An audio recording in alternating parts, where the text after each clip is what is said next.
नमस्कार मंडळी, दुभत्या गाई म्हशी या आपल्या उत्पादनाचं महत्त्वाचं साधन असतात. त्यांच्यावर उन्हाळ्यातल्या तापलेल्या तापमानाचा प्रत्यक्ष किंवा अप्रत्यक्षपणे परिणाम हा होतच असतो. दुभती जनावरं ही चारा कमी खातात. खाल्लेला चारा पचवण्याची क्रिया उन्हाळ्यामध्ये कमी झालेली असते, म्हणजेच मंद झालेली असते. त्यामुळे दुधाचं उत्पादनही घटतं. जनावरांची उत्पादन क्षमता सुद्धा घटते. मंडळी, आपली जनावरं म्हणजेच गाय किंवा म्हैस.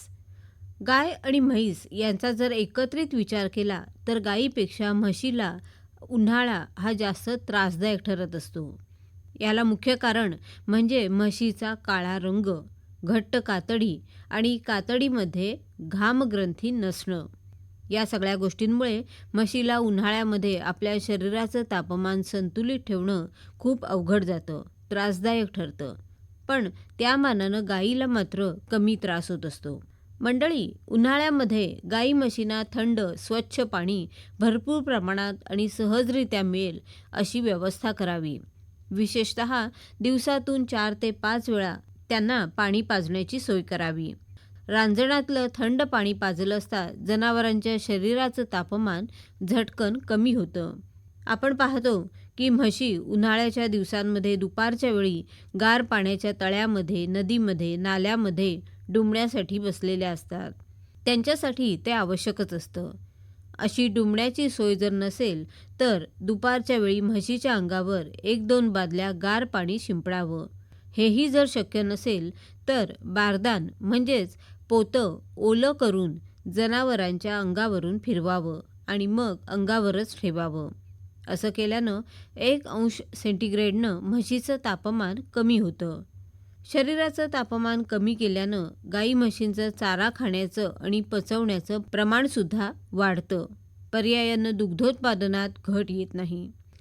मंडळी, उन्हाळ्याच्या दिवसामध्ये दुभत्या जनावरांना मुबलक प्रमाणात हिरवा चारा उपलब्ध करून द्यावा. वाळलेल्या चाऱ्याचं प्रमाण कमी करावं. आंबवणातील जास्त ऊर्जा निर्माण करणारे पदार्थ, उदाहरणार्थ मका, भरडा यांचंही प्रमाण कमी करावं. आंबवण्यात प्रथिनं आणि ऊर्जायुक्त पदार्थ यांचं संतुलन असावं. मंडळी, चारा आणि आंबवण हे शक्यतो सकाळी लवकर आणि दुपारी 4 नंतर द्यावं. त्यांना चरण्यासाठी पहाटे किंवा सायंकाळी 5 नंतर सोडावं. रात्रीतून आणि पहाटे 2 ते 3 वेळा खाद्य चारा द्यावा. गोठ्यामध्ये खेळती मोकळी हवा राहील अशी सोय करावी. त्याचप्रमाणे दुपारच्या वेळी गरम हवेचे झोत अंगावर येत असतील किंवा गोठ्यात येत असतील तर ते येऊ देऊ नयेत. त्यासाठी आडोसा करावा किंवा पडद्याची सोय करावी.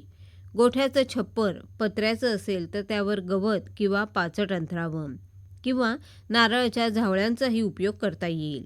पत्र्याला वरून चुना लावावा. गोठ्यासाठी शक्यतो लाकूड आणि बांबू वापरावेत. गोठ्यासभोवती मोकळ्या जागेमध्ये झाडं लावावीत. अशा पद्धतीनं उन्हाळ्यामध्ये दुभत्या गाई म्हशींची काळजी घेतली तर नक्कीच दुग्धोत्पादनात घट येणार नाही. बरं तर मंडळी, पुन्हा भेटूया पुढल्या कृषीवाणीमध्ये. नमस्कार.